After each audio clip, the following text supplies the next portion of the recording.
భీమ్ మిత్రులారా, పల్నాడు జిల్లా రొంపిచెర్ల మండలం సందుగుడిపాడు గ్రామంలో కస్తూర్బా గాంధీ గురుకుల పాఠశాలలో అదే మండలానికి చెందిన అన్నార్పాడు గ్రామానికి చెందిన సరిమల్ల సన్నిధి అనే అమ్మాయి 10th క్లాస్ చదువుతుంది.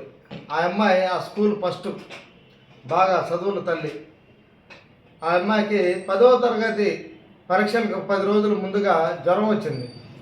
జ్వరం వస్తే అక్కడున్న ప్రిన్సిపాల్ తల్లిదండ్రులకి కబురు పెట్టింది. అయితే తల్లిదండ్రులు వచ్చి మా కూతురు మేము వెళ్ళి చూపించుకుంటామంటే ఎగ్జామ్ దగ్గరలో ఉండి నేను పంపిస్తానని చెప్పేసి ఆ అమ్మాయిని వాళ్ళ ఎమ్మిడి పంపించలేదు.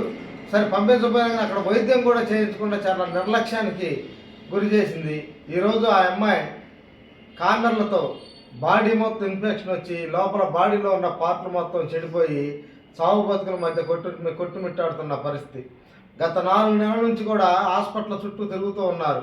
కూలి చేసుకునే నిరుపేద కుటుంబం ఆ కుటుంబం ఇప్పటికీ ఆ అమ్మాయి కోసం 8 లక్షల రూపాయలు ఖర్చు పెట్టింది.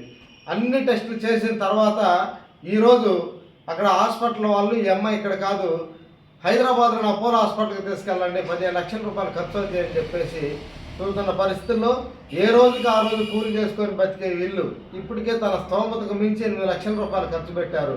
మళ్ళీ 15 లక్షల రూపాయలు ఖర్చు అంటే వాళ్ళ స్థాయికి మించి ఉంది.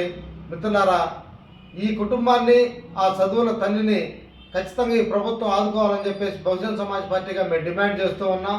విద్యార్థినుల ఆరోగ్యాలపై నిర్లక్ష్యం వహించిన కస్తూర్బా గాంధీ గురుకుల పాఠశాల ప్రిన్సిపాల్పై చర్య తీసుకోవాలి. అలాగే ఆ కుటుంబాన్ని ఈ ప్రభుత్వం అన్ని విధాలుగా ఆదుకొని ఎలాగైనా సరే ఆ అమ్మాయి ఆరోగ్యం కుదిరిపడేంత వరకు ప్రభుత్వం అండదండల కుటుంబానికి ఇవ్వాలని చెప్పేసి తెలియజేస్తూ ముగిస్తున్నాను. జై భీమ్, జై భారత్, జై బిఎస్. మాది పల్నాడు జిల్లా రొంపిచెర్ల మండలం అన్వర్పాడు గ్రామానికి చెందిన సరిమల్ల సన్నిధి అనే అమ్మాయి వాళ్ళ అన్నయ్యని నేను మాట్లాడుతుంది. మా చెల్లి కొంచెం ఇప్పుడు అనారోగ్యంతో బాధపడుతుంది. ఇంతకుముందు మా చెల్లి కస్తూర్బా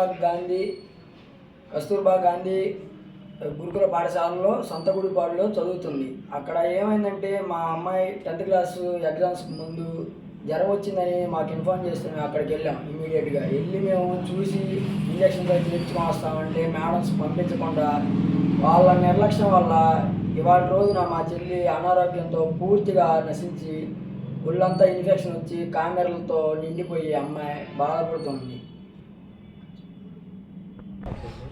మాకు ప్రభుత్వం నుంచి ఏదైనా న్యాయం చేయాలని కోరుకుంటున్నాం.